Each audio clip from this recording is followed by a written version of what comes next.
Buenos días, vamos a ver sobre Carlos Marx y los aztecas. ¿Qué hizo, qué escribieron estos amigos Marx y Engels sobre los aztecas? Me baso principalmente en los libros, en el libro Los apuntes etnológicos de Marx. Igualmente hice una investigación exhaustiva en todos los libros traducidos e impresos en español y también en los libros de Marx y Engels en inglés. Pero les recomiendo principalmente los apuntes tecnológicos de Marx, el cual pueden ustedes descargar en la parte de abajo de este video. Y comenzamos. Y haré una pequeña anécdota sobre mí. Cuando estudiaba en primaria, al enseñarme la historia de México, me contaban la partida de tribus de Aztlán y que al ver un águila devorando una serpiente decidieron fundar allí Tenochtitlan. Mi mente salió por la ventana, recorrió el llano fuera de la escuela y recordó que en ese lugar, en mi pueblo, no hay águila, ni lagos, ni aztecas, ni sabía qué era eso de Aztlán. No creí que fuese parte de mi historia. Me fascinaba más la historia de Superman y los personajes que le acompañaban, como Brainiac 5, los mutantes, etc. Hice un recorrido para esta investigación en las obras de Marx, como lo dije. Procuro no hablar mucho sobre mí, ni dar interpretaciones de lo que Marx dijo. Es, es, no soy como los marxistas, ni los profesores marxistas, o etcétera, que se le pasan excusando a Marx, que Marx era eurocentrista, que se creía fifí, que no podía saber qué ocurría en América, que no tenía internet, no tenía acceso a datos, no pagaba Telcel, que el Marx viejo, que la teoría de que el Marx joven, que etcétera. He tomado algunos screenshots, captura de pantalla de los textos del apunte tecnológico de Marx. Aquí me equivoqué. Debo corregir.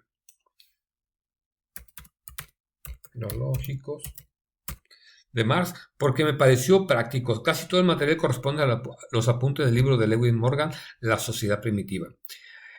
Más el socialista inglés Hillman cuenta en sus memorias que visitó a Marx varias veces en Londres entre los años 80 y 81 y escribe lo siguiente sobre estos encuentros. Después que Lewis Henry Morgan demostró a satisfacción de Marx que las gens y no la familia eran la unidad social del antiguo sistema tribal y general de la sociedad primitiva, Marx abandonó inmediatamente sus antiguas convicciones basadas en Niebuhr y otros para asumir la concepción de Marx. O sea, casi le parecía totalmente correcto lo que Morgan decía.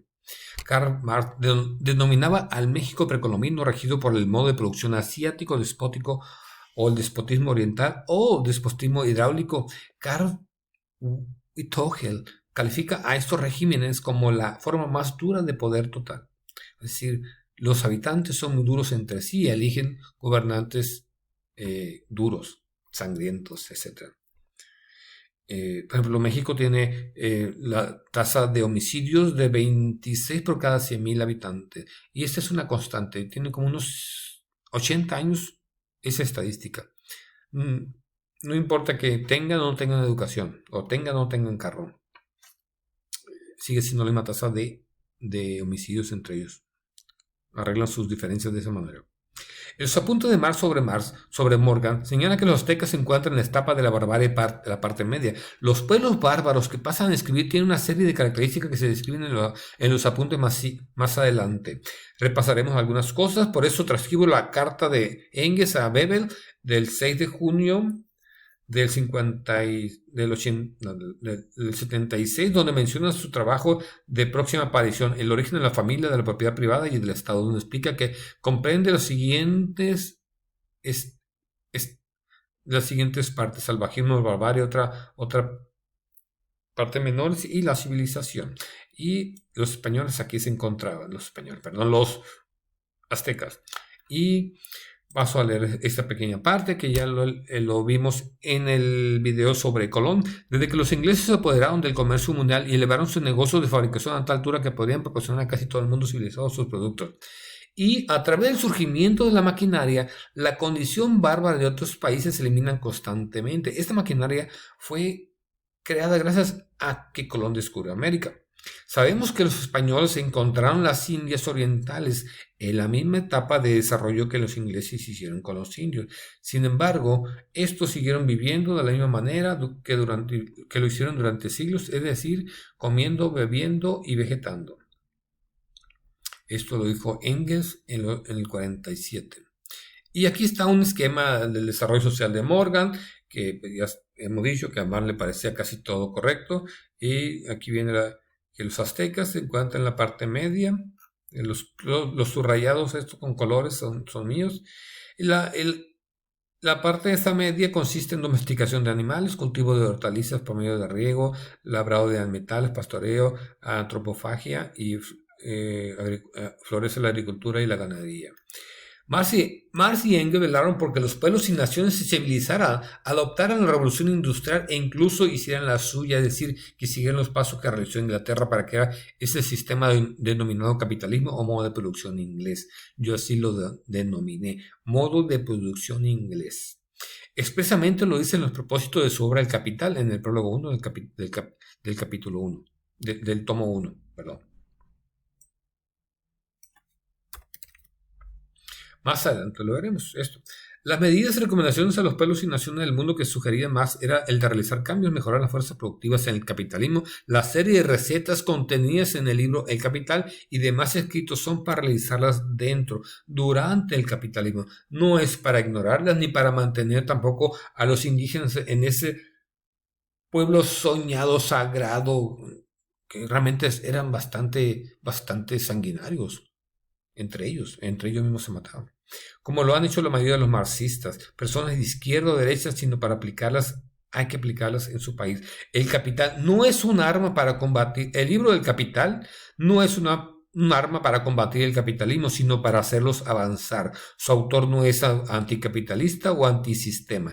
Esto se puede ver en sus escritos económicos y en el plano político también. Se puede constatar más claramente en las observaciones al programa de Erfurt. Por favor, vean eso.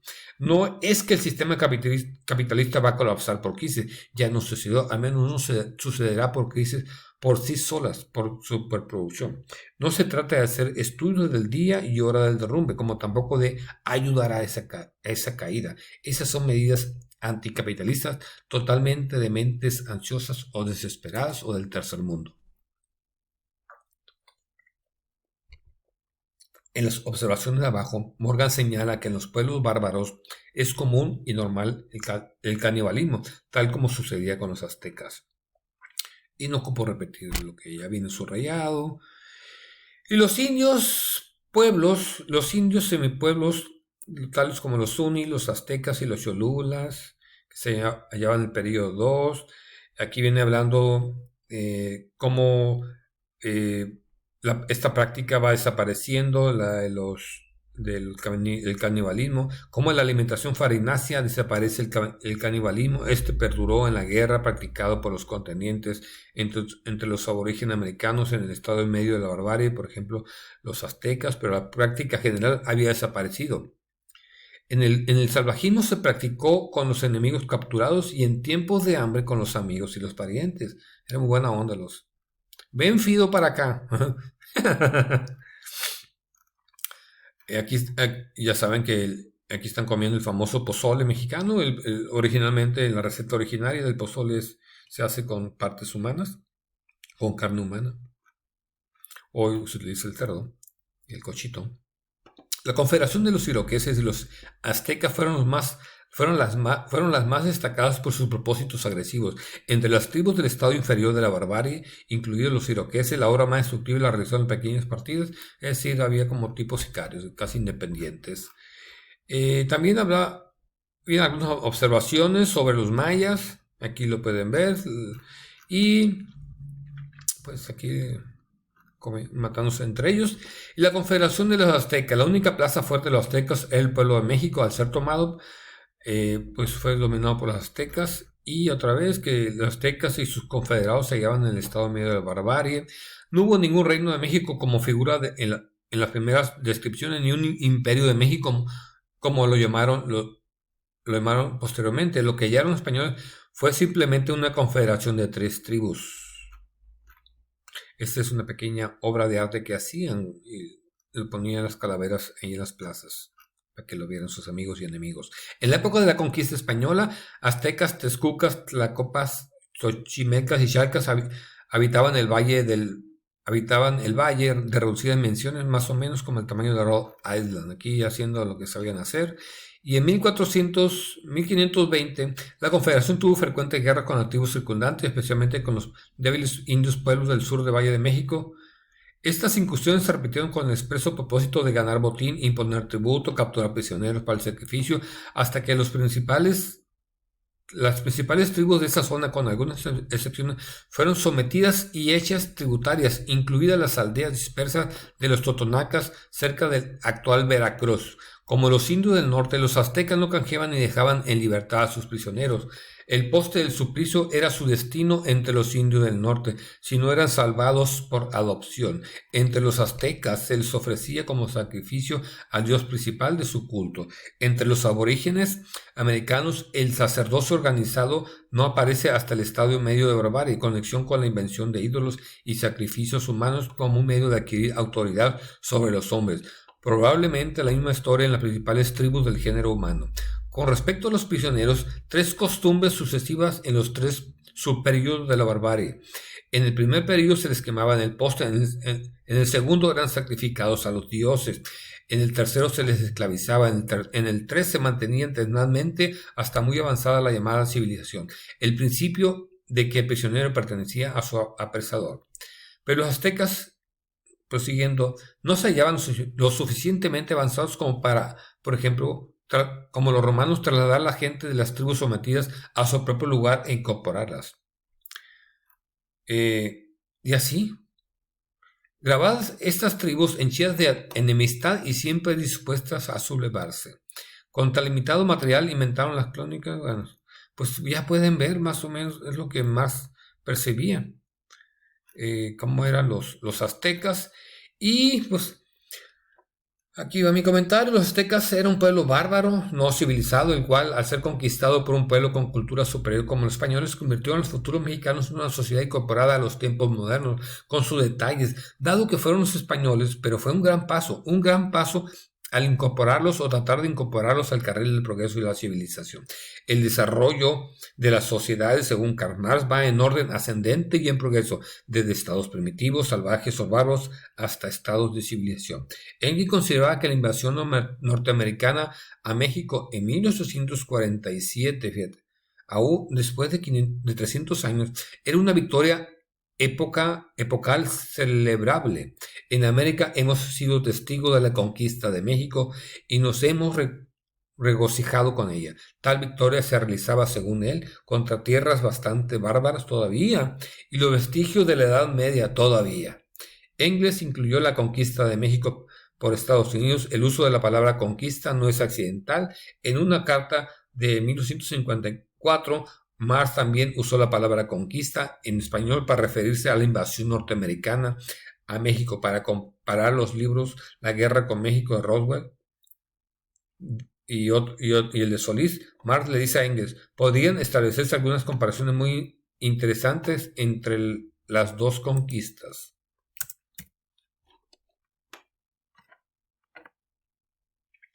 Y pues esta parte ya se las he leído, se la vuelve a leer.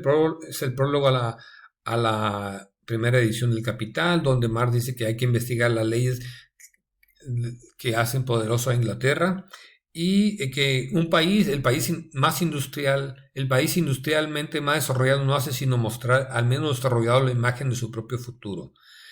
Y además de las miserias modernas, dice, además de las miserias modernas, nos agobia toda una serie de miserias heredadas, resultantes de que siguen vegetando modo de producción vetustos, meras supervivencias con su cohorte de relaciones sociales y políticas anacrónicas. No solo padecemos a causa de los vivos, sino también de los muertos. O sea, para un desarrollo capitalista hay que acabar con las cosas vetustas. Una nación, pues, debe y puede aprender de las otras. Y no hay que saltarse etapas. Estas son las enseñanzas que hay que seguir al Londres y a su país. Y vuelvo a reiterar, las enseñanzas de Marx son para hacerlas en el capitalismo, no para el socialismo. Ya cuando el capitalismo hay que apoyar el desarrollo de las fuerzas productivas en tu país, ya cuando se transforme en un país socialista y es otro asunto, son otras leyes. Muchas gracias, suscríbanse a mi canal y hasta la próxima.